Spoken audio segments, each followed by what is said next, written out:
Okay बच्चों, एक illustration लेके आया हूँ आपके लिए जिसको मैं दोनों फ्रेम से कराऊंगा, ग्राउंड फ्रेम से भी और सेंटर ऑफ मास फ्रेम से भी। 2 ब्लॉक स्प्रिंग सिस्टम का इलस्ट्रेशन है, ठीक है ना। क्या है, ये एम मास का ब्लॉक है, v0 स्पीड से जा रहा है। ये 2m मास का ब्लॉक है, 2 v0 स्पीड से जा रहा है। मैक्सिमम इलोंगेशन पूछी है स्प्रिंग में, तो ग्राउंड फ्रेम से करेंगे। सबसे पहले क्वेश्चन करते हैं हम ग्राउंड फ्रेम से। ग्राउंड फ्रेम का मतलब होता है मैक्सिमम इलोंगेशन के लिए कंडीशन क्या है, both block move with same speed, no problem. यही बताया था कि नहीं बताया था? बिल्कुल बताया था। तो सबसे पहली बात, फाइनली दोनों की स्पीड हो जाएगी सेम। एक ब्लॉक होगा ये मैक्सिमम इलोंगेशन हो चुका होगा, और एक ब्लॉक होगा ये 2m मास का, ये m मास का। इसकी स्पीड भी हो चुकी होगी और इसकी भी हो चुकी होगी। ये मैक्सिमम इलोंगेशन होगा, ठीक। तो इनिशियल मोमेंटम क्या है, इक्वल टू फाइनल मोमेंटम है। तो -m v0 plus 2m 2v0, सही है। उधर प्लस इधर minus, equal to 3mv m 4 v0 में से v0 गया तो आ गया 3v0, 3v v0 आ गया v, यानी दोनों ब्लॉक की स्पीड आ गई कितनी, v0।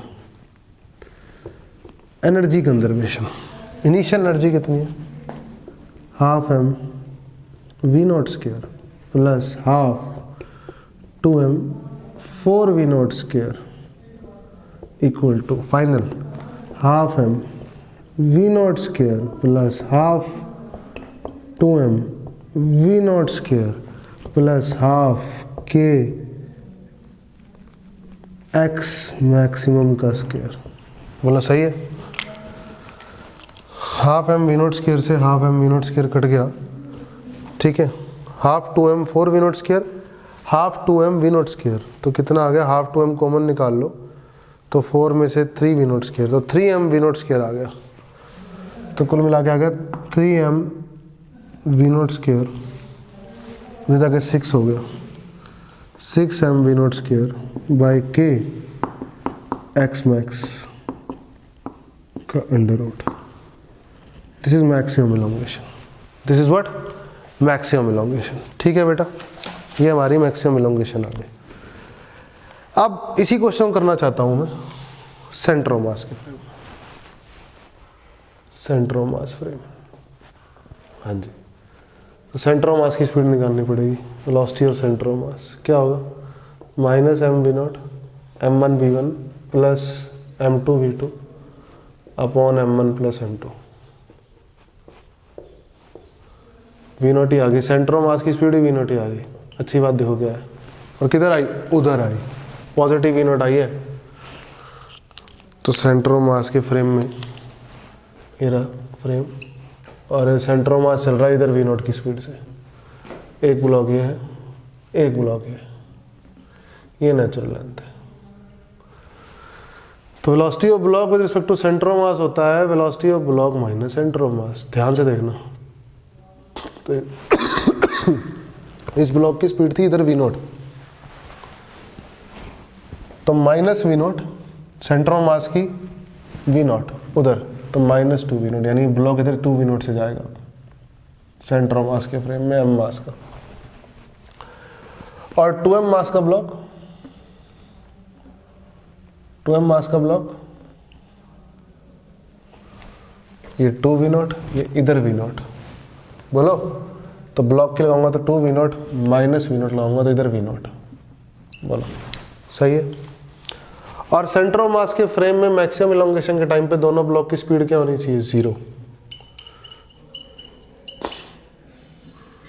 इसकी स्पीड भी 0, इसकी स्पीड भी 0। इसका मास m, इसका मास 2m, सही है। कोई दिक्कत वाली बात नहीं है बेटा। अब क्या किया, यहां पर इनिशियल एनर्जी 12m 4v0 का square plus 2m V nought का स्क्वायर, यही तो है, बोलो सही है, इज इक्वल टू हाफ